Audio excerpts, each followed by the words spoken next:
Que faire avec une rentrée d'argent exceptionnelle? Mesdames, bonjour à vous, j'espère que vous allez bien. Très heureuse de vous retrouver dans cette vidéo. Moi, c'est Astrid. Dans la vie, je suis sophrologue, mais j'ai une autre passion, c'est d'améliorer le quotidien. J'adore parler de minimalisme, d'économie et d'astuces pour dépenser moins. Je te propose de me suivre sur cette chaîne et de développer notre bien-être ensemble. Si ma chaîne te plaît, n'hésite pas à t'abonner en cliquant sur le bouton rouge juste en dessous pour ne rater aucune de mes vidéos.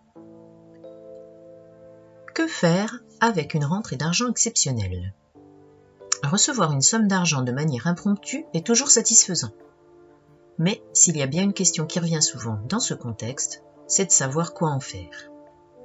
En vérité, tout dépend de toi, à la fois du montant et de ta situation personnelle. Mes explications. Quel avenir pour ma rentrée d'argent? De prime abord, il peut être tentant de se tourner vers l'épargne, de rembourser tout ou partie de son crédit auto, ou encore de financer un projet qui te tient à cœur.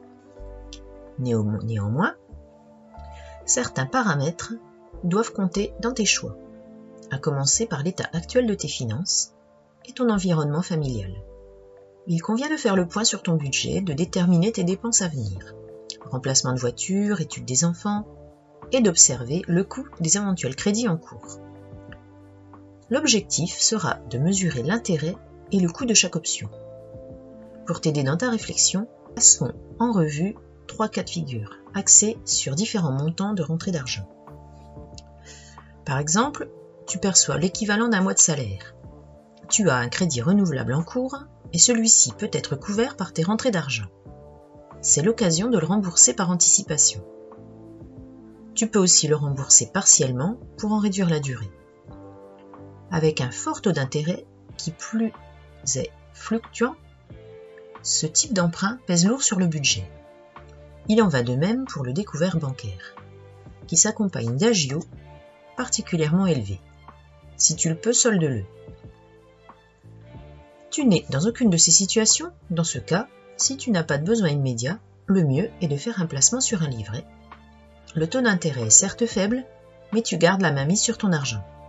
Si un événement inattendu venait à se présenter, du genre panne de frigo ou de voiture, tu pourras y faire face. Deuxième possibilité, tu perçois l'équivalent de 3 mois de salaire. Avec cette somme, tu pourras voir à plus long terme. Concernant les crédits à la consommation, renseigne-toi sur les conditions et éventuelles pénalités en cas de remboursement anticipé, partiel ou total. Pour ce qui est du crédit immobilier, vois si une indemnité est à verser. Toujours est-il qu'au préalable, il est judicieux de se demander s'il n'est pas mieux de placer son argent. Car en cas d'imprévu, mieux vaut pouvoir compter dessus plutôt que de devoir souscrire à un crédit à la consommation à taux finalement plus élevé que le crédit remboursé.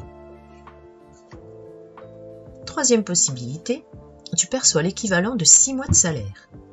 À supposer que tu n'aies pas de crédit, ni besoin de fonds de secours, tu peux envisager un placement à long terme, du type PEL, PERP, PERCO. Si tu souhaites transmettre ton patrimoine, l'assurance vie et la donation se présentent comme des solutions intéressantes. Conseil: fais-toi accompagner.